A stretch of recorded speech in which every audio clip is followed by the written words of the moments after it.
harreetti dalagnee mana takkicha miti lama binnaaf amala kun sirreessa ani molaan wanti sirriitti na rakkisaa jiru maal akka ta'e beektaa akka maraattuu ta'u akka namattum akka bakka samoona kana immoo ciqiciqii manni keessaa beekta amala koo akka sirreessoo barbaadde mana kiraa kana keessaa na baasi maqaa kootiin mana naa biti baraa saan jettaati inni amma akkasiin jettelleen gamta koo yoo laatte dhugaa fakkaata haqanii qabdi mucayyoon jeera amma akkasii dubbatu dhugaadha haqanii qabdi bituu fi haqanii qabdi garuu kasuma jijjiiruun gara kasuma jijjiiruun kan tafanatti ulfaata naa bituun jedhe ani bari sayyuu dhiisee naa bitu obsiti si bitaayee kala sa'a laki yaasu sayid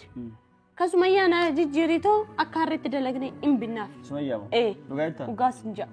no promise maqaa keetii tasi booda na jijjiirate kamilla promise hayyee ka wanti bona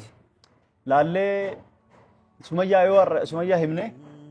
yoo isin guyyaarraa deebisin waan akkana barbaada kana naa godhi akkas naa godhi ijoollee teessii mul'isaanii araaramna kan itti anis ijoollee hedduu yaadde jira yoo isin deebii naa deebistu har'a naan deebisini har'a guyyaa dhuma godheef yoo isin har'a deebii naan deebisin boruma deebine si jijjiira kamaal godhe birriin qabu manoo san si jijjiiretti wajjin darenet sumayyaa kabira dafne binnaaf boruma si jijjiira deebine mana illee ilaallee ayyee galatarraaf jechuun waan godhu qabu miti ree boru jijjiireef yookaan mana achiin tolchine wajjin darenet sumayyaa dafne binnaaf galatoomii sayid ulfaadhu galatoomii garuu eega mana harka galfatteen booda laale amala jijjiiradha akkana ta'e waala jijjiirrannu kana bakka naa deemna boru deemnee waliin ilaallee bitan dhugaa itti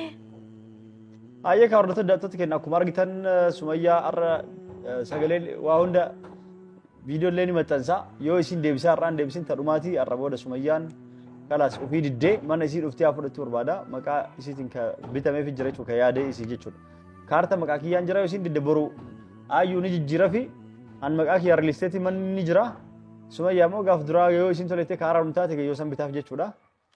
akkuma ayyuun jettee ayyuun shakkiteetti yoo sumayyaan si dhiistee kabiraatti deemte yeroo deemti fa'aa si wajjin jiraattu umriin jiraattu ati maal gootaa caartee deetti ayyuulleen sodaatte guyyaa sadii yookaan guyyaa 15 du'uu hin dandeetteette mana tokkicha jecha na kuchiisurra yookaan ofiin ajjeesuu deemti waan gochuu hedduun beeku sanii jecha na ajjeestee mana waraseettee nam tokko qalbiin beetanii bare waan xiqqishoo argadhee waan taane dalagaa akkas